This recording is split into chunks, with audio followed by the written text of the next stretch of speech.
এইদিকে হচ্ছে একটা আঙ্কেল আসছিল, আসে বললো যে তোমার আব্বু তাড়াতাড়ি কেন সদরে যেতে বললো হসপিটালে, আমি তো জানি না, আমি যাচ্ছি। তো করে যদি বদ নজর কারো লেগে থাকে সেখান থেকেও যেন রক্ষা করে।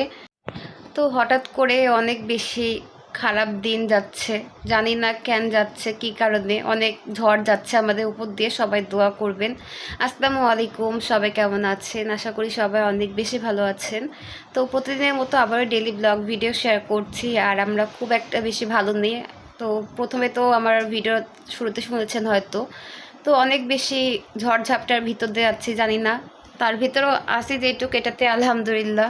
আল্লাহ যেরকম রাখুক সেটাতে শুকরিয়া আদায় করতে হয়, তো এটাতে আলহামদুলিল্লাহ। কিন্তু বেশি একটা আমরা ভালো নেই। প্রথমে তো আমি এসে অসুস্থ ছিলাম 14 থেকে 20 দিনের মতো আমি অসুস্থ ছিলাম, 15 থেকে। তো আস্তে আস্তে তারপরে তো হাসপাতাল, এভাবে কাটতে কাটতে সুস্থ হইলাম, মোটামুটি সুস্থ। তারপর আবার অসুস্থ হইলাম ঈদের ভিতর থেকে। তো এই তো আবার এদিকে এসে, তো ঈদের আগে অসুস্থ ছিলাম। আর এখন আম্মুর এই তো পরশু দিন পাটা ভেঙে গিয়েছে নাকি, এখন আমরা শিওর বলতে পারছি না। পায়ে এমন জোরে মচকায় গিয়েছে, আঙ্গুলটা আঙ্গুল একেবারে ব্যাকা হয়ে গেছে, এইভাবে ঢুকে ব্যাকা হয়ে গেছে। তারপর আঙ্গুলটা এমন ব্যথা, মোর পায়ে এখনো পর্যন্ত টাচ করা যাচ্ছে না, এত ব্যথা। তো পা ফুলে আসছে একদম কালো হয়ে। আর সবাই দোয়া করবেন যেন আম্মুর পাটা ঠিক হয়ে যায়। আর আম্মুর পায়ের ব্যথা ঠিক হচ্ছে না, ওষুধ খাচ্ছে তাও ঠিক হচ্ছে না। তো দেখি কালকে ডাক্তারের কাছে যাব। আর আব্বুর এদিকে আজকে সকালবেলা আবার আব্বুর দোকানে গেল, ভালোভাবে আব্বুর কাজে গেল। তো আমি ঘুমাইছিলাম নর্মালি, যেরকম আমি ঘুমাই থাকি বেশিরভাগ। আর যেহেতু আব্বু আজকে তাড়াতাড়ি গেছে, আমি ঘুমাইছিলাম, আমি বলতেও পারি না কখন গেছে। জেগে থাকতে থাকতে কখন ঘুমাই গেছি বলতে পারি না। কারেন্ট ছিল না 8টা থেকে প্রায় 12টার দিকে, 12টার পর 12:30টার দিকে কারেন্ট আসছে। আমাদের আমাদের 5 ঘন্টা 4 ঘন্টা কারেন্ট ছিলই না। তো আব্বু এদিকে ঘুম ভেঙে গিয়েছে না, আব্বু তাদের দোকানে চলে গেছে, গোসল টোসল করে চলে গেছে। আর আমাদের পানিতে মানে একটু সমস্যা হয়েছিল। মানে এই কথাটা কিভাবে বলি, পানির ভিতরে আমাদের পানির ট্যাঙ্কি ঝড়ে ঝড়ে মানে উপরের যে এটা ঢাকনাটা আছে সেটা উড়ে চলে গেছিলো, আর পানির ভিতরে কাক কাক এসে পড়ে গেছিলো, কাকের বাচ্চা। ওখানে কাকের বাসাও বানাইছে, কাকের বাচ্চা এসে উড়ে পড়ার কারণে কাকের বাচ্চা ওখানে পড়ে অনেকদিন পড়ছে, আমরা বুঝতে পারি নাই। তো পরে কাকের বাচ্চাটা পড়ে পচে গেছে, মানে এমন বাজে গন্ধ পানিতে কালকে থেকে বের হইতে লাগছে। তো খাইতে লেগে গন্ধ পাইছে, গোসলের সময় গন্ধ পাইছে, বুঝতে পারি না। তাও খাওয়ার সময় যখন বুঝতে পারছি তখন তো বুঝতে পারছি। আমি আন্টি থেকে জানতে চাইতে আম্মু বললো, পরেই বলিও এখন এটা আসলে আমাদের পানিতে সমস্যা না হচ্ছে এমনি গন্ধ এরকম, বলতে পারছি না। তো পরে আমার ভাই বলল। তো আমাদের ওই ছোটো ভাই আবার যা ছাদে দেখলো, মানে বাড়িওয়ালা আন্টির হচ্ছে ছেলে। তো দেখলো, তো দেখে সত্যি কাক মরে পড়ে আছে ওর ভিতরে, আর এত বাজে গন্ধ উঠেছে।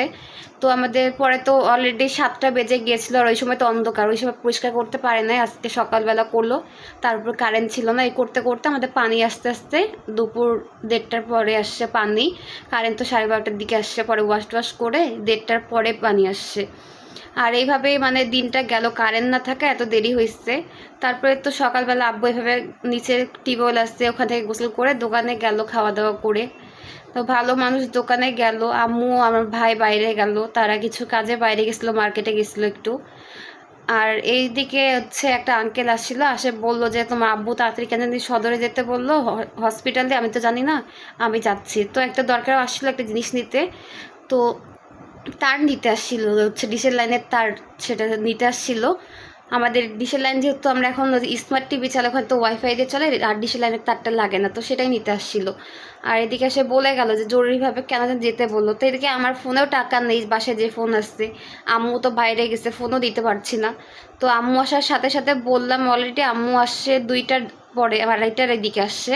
তখন আম্মুকে বললাম এরকম যে কি হয়েছে জানে না, আব্বু তো হসপিটালে জরুরিভাবে যেতে বলছে। তখন আম্মুর সাথে সাথে ফোন দিলাম, আম্মুর ফোন তো আব্বু রিসিভ করছে না। এদিকে পরে আঙ্কেলকে ফোন দিলাম, তখন আঙ্কেল বললো, আর বলছে কিছু হয়নি, তখন বললো যে হাত কেটে গেছে। তো হাত কেটে গেছে মানে আব্বু বলছে বেশি লাগে না, চাপা লাগছে, হাতের উপর চাপা পড়ছে, এই জন্য লাগছে। এখন আব্বুকে বাসায় আম্মু তো জোর করে আসতে বললো, আমরা বললাম, আসে দেখছি যে আব্বুর হাত একদম এই আঙ্গুলটা পুরাটাই এইখান থেকে কেটে গিয়েছে। 2টা নাকি সেলাই পড়ছে শুনতেছি, এখনো সঠিক জানি না।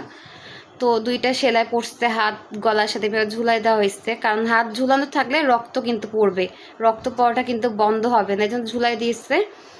আর এখন জানি না, আব্বু আসলো বাসায় এসে ওষুধগুলো নিয়ে চলে গেল, আর থাকলো না, দোকানে গেল। যারা কাজ করেন তারা তো জানেন। আর কাজের একটা নেশা চলে গেল, সুস্থতাটাও গায়ে লাগালো না। যেহেতু আমরা মধ্যবিত্ত পরিবার, আমাদের কিন্তু টাকা কাজ না করলে কিন্তু হবে না, তাই না? এই জন্য চলে গেল। তো এটাই খারাপ লাগছে, অনেক কান্নাকাটি করলাম, আম্মু আমি কান্নাকাটি করলাম যে আমরা মানে কিছু একটা উপায় নাই, নিরুপায় আমরা, যে কিছু করতে পারতেছি না।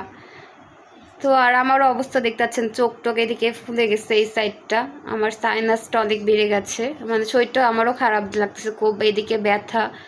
আর ব্লগটা শেয়ার করতে করতে অলরেডি 11টা বাজতে যাচ্ছে। আর এত দিন এইভাবে কাটছে। আব্বুর হাতের জন্য আমার খুব খারাপ লাগছে যে আব্বুর হাতটা কাটে গেছে, আম্মুর পাটা এরকম হয়েছে। কালকে দেখি ড্রেসিং করতে আবার নিয়ে যাওয়া লাগবে। তো আমরা জানি না আব্বুর এরকম হয়েছে, জরুরিভাবে হসপিটালে ভর্তি নিয়ে গেছে, সেলাই পড়ছে এটাও জানি না। তো সবাই দোয়া করবেন আমার আব্বু আম্মুর জন্য, আমার জন্য করবেন, যেন আমার পরিবারে আমরা যেন সবাই সুস্থ থাকি, ভালো থাকি।